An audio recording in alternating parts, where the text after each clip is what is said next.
Yesu Kristo ɛde nkunimdie ɛbra. Yesu Kristo kɛ nkunimdie ni bɛma. Menim ade a ɛtete hɔ. Ile bi ha wɔ. Nanso ɛnɛ tɛ. Timo bɛrɛ bi yɛ. Nkunimdie a ɛwɔ dua no so. Nkunimdie bi ɔtɔ lɛ. Ɛbɛ wɔ kyafa wɔ Yesu te. Asɛnnua.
Papa Pastor David. And Mrs. Cecilia Opon. Yeah, Papa, are a great teacher. Or church repair. Obia or Kanyamia saying this of penny become be said. They invite to program. That all invite on.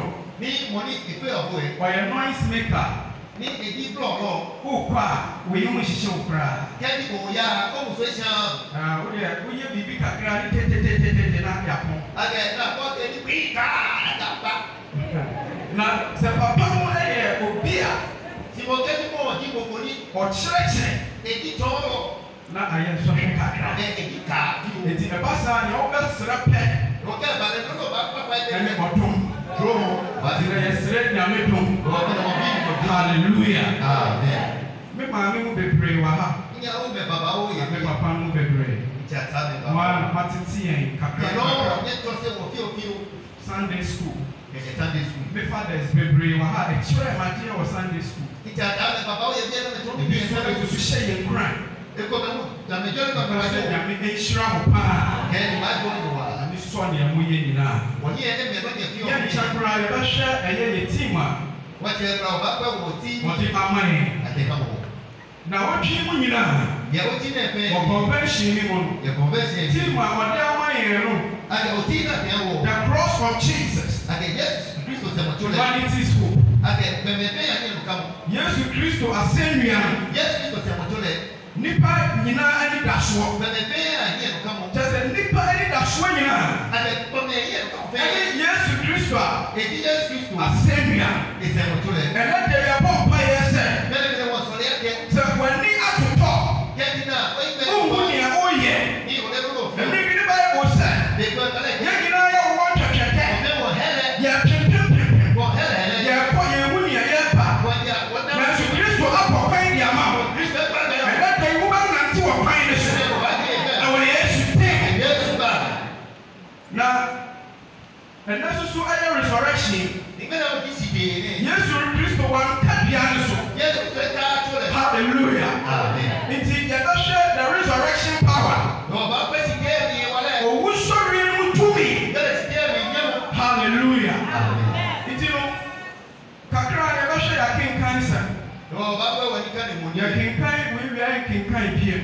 What can it be? Never share one of why was up minus where number 9. Yes, you had a woman. As a person said, you had a Troy.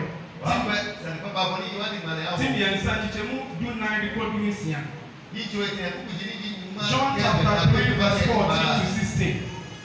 And Matthew and woman. 3 and we are not so much Chichemu and we are sad. And we are saying, me and we are saying, Matthew chapter 27, verse 62 to 66. Now, visual be Matthew 28, 5 to 6. And they are mine. The patron mammy and wine. What can I say? The papa on you, Mohammed, my 20. Who could eat in the market? I should market car.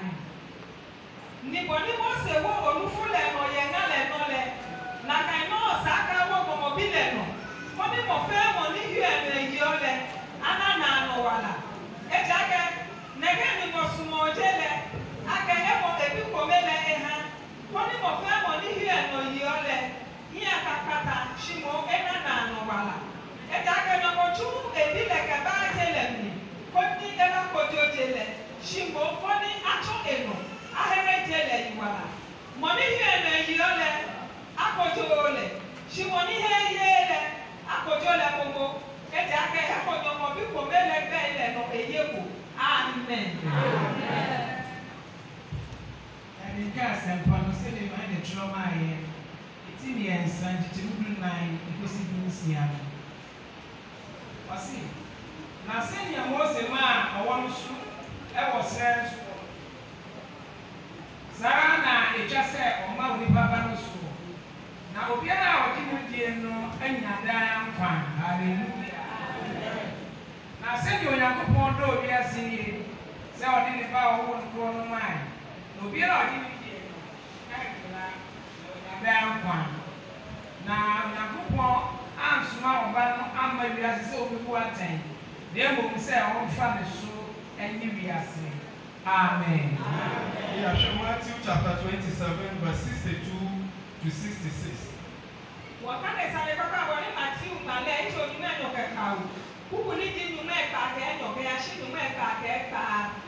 Shi hesamo keto bile no jechere mole. Osofo nupa ile ke farasi fuele ana abakpeshi. Ye Pilato mo.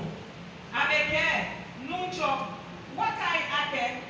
Beni shishulo ne ni ekale eke di etesele mateshi ego no hewole fa ni aya bubule hejogba kaya shiki ni ji etele koni ekase lo ele akaya jule kete ni ameya kema le ake eteshi kanye go hiate ni se ke shishu mo le ba fe fon fe klekle no le Pilato kama ake na asrafo ene nyaya ni nyaya bua boni nyanye keke ni ameyi amete ame so tele ame pete koto kule na ben ni ame ha asrafo ebuhi amen. Matthew 27, 62 to 66. Na adi tia yeda edi aho sisi eda no akire no asofo mpanimfo ne Farisifo be hia Pilato enchen se owura ye kai se odadamfo no ti ase no ogan se na nsanchire menyane eti ma yakome eda no iye ekoduru da a toso miensa no na asuafo no amebia no na wanka ankyerɛ ɔman sɛ wɔnya ne afiri abufuo mu na anka akyerɛ yi wada naga bɛkyɛn kane deɛ no amen. Amen. It's a very Matthew 28, 5 to 6, and the last one, 1 Corinthians 15, 3 to 4. Wakane sane kwa boni Matthew ngalecho nyumeno kekanyo kuku nijie numo keka shibofo leke ye lake nyaka shiage yi eja ake mili ake nyami tau Yesu moni asenlele ebebie eja ake eteshi tawaboni ekele nyeba kwa hebe ni ekale nenele amen. Matthew 28, 5 to 6. Yaka Matthew azampano iti ebenu mochijemu no kwesi nsiano na obofo no buasi esi ma ne se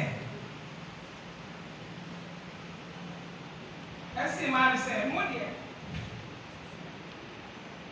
wo jeiti nesi osina obofo no esi ma ne se mo de munsuo na minim se mo rohwe Yesu a obo na sendia no mu oni ha na wanyame senia okan mona meche fa ku ana oda amen. Amen. The chapter Philippians 3:10. Filipo wọ́n máa ti yẹ ẹ̀sán jíjẹ ní ìlú. Wọ́n ká lè Filipo bí àwọn olóyìnbó ètè kúkú ní jíjọba. Ní má lélẹ̀ Kristo ṣìtẹ́lẹ̀ ìwàlẹ́lẹ̀. Ní má na ìmọ̀lẹ̀ múlẹ̀ kò. Ní má tàmọ̀lẹ̀ yẹ ìgbélélẹ̀ gbẹ̀fà.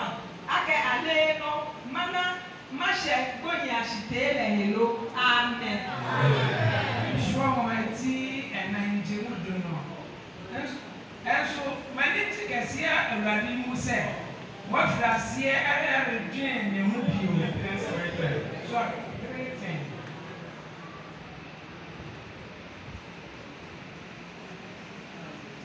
Ọ̀sì na aka mahunu yie ne wusɔre etumi no na manya ne kyɛfa ɛwɔ amanihunu mu na wamba sɛ ne wuo no. Amen. Amen. Yamisha, hallelujah.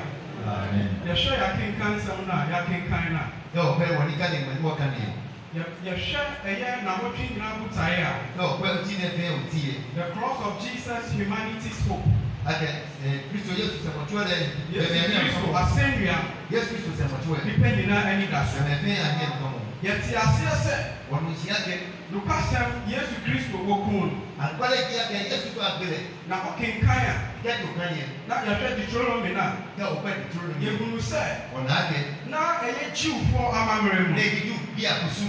obi biara a yɛbɔ n'asɛnnua Fi awo na sɛn ɔlɛ. na ɛyɛ obi a wɔyɛ bɔne kɛseɛ paa. Na yi bɔ kɔdɛ bɛ esi akɔtikɔlɛ. Nti nea ɛde ma no yɛfrɛ no capital punishment. Wɔn nana kɛ ala kɛse akɔlɛ. Nti saa nipa no yɛku no koraa. Wɔn kɛ mɔ akɔlɛ kɔsu. Nti yɛbɔ n'asɛnnua mu a Wɔn kɛ ja sɛn ne. ɛnam sɛ wɔyɛ bɔne kɛseɛ paa nti. Akɛ ne bɛ esi abuwe wɔ. Ɛwɔ sɛ adeɛ kye ne wuo no so a wɔsɛn bia no. Esa ni kɛkyɛ de wɔn gbɔgbɔ wɔn kɛ to ne. Nti yɛku na Wɔn ka agbelɛ. ɛwɔ sɛ saa da no a Isa akɛ ne bɛ no. yɛsie Afune. na amfa ɛnomeɛ amba kuro no so. Ne kɛ dɔw ma kaba maa.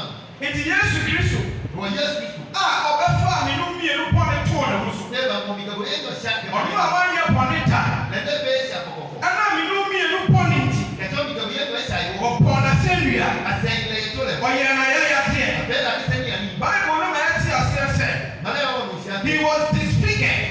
Akɛ na akɛ lɛ nya de mo. Sɛ borɔfo mu deɛ ɛka sɛ disfigured a K'akɛ yɛmfa ne sɛ saa adeɛ. Ekɛ ekɔkɔla kele.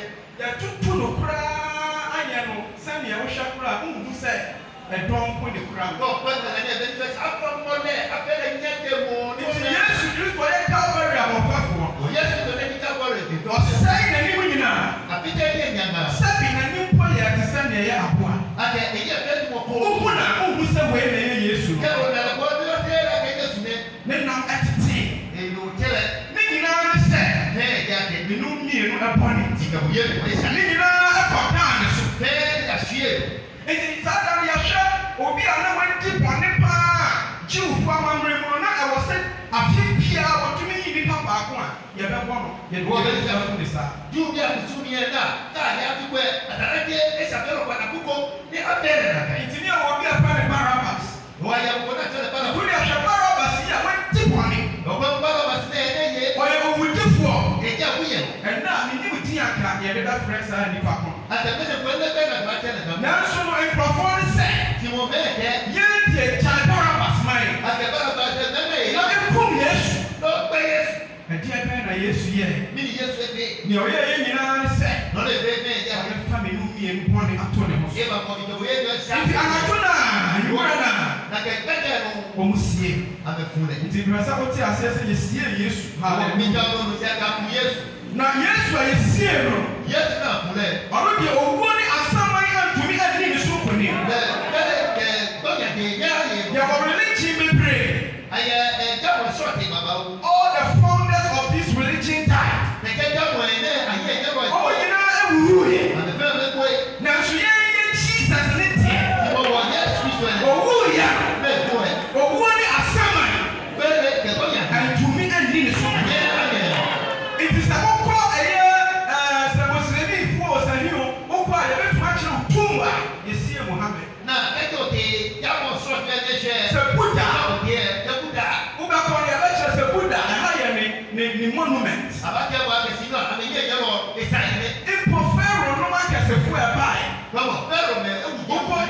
Egypt are afraid of mummification. God the Egypt I don't go ni ayakwa ni. Nature said, Pharaoh no was somewhere to the sense that one person was tasked day na. And the Pharaoh e jara wa ma na special issue.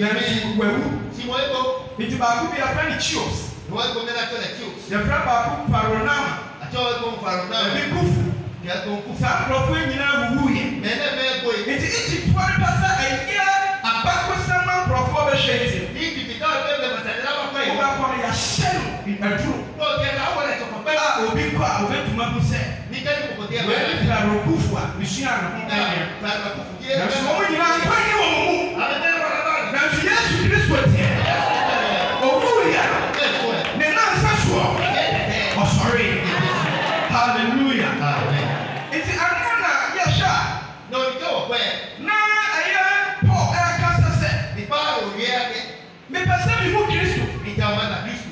Wa kana se bebre. E ni ko baba o. Na so o hye owu sori na. Ti mo ke pe pe si die. Ẹnu ni Kristo sumu nyina ya fa pem kese. E na ke bo ti Kristo pe. Ẹnu na ama ye ni da so. Me o ye ka. Because me pese mi hu the power of his resurrection. Ni ke ta ma na wa le ke to. Tumi a etumi nya ni Yesu Kristo. Ye mo na e tie Yesu Kristo. Efiri awufuo. Ke de ko nya.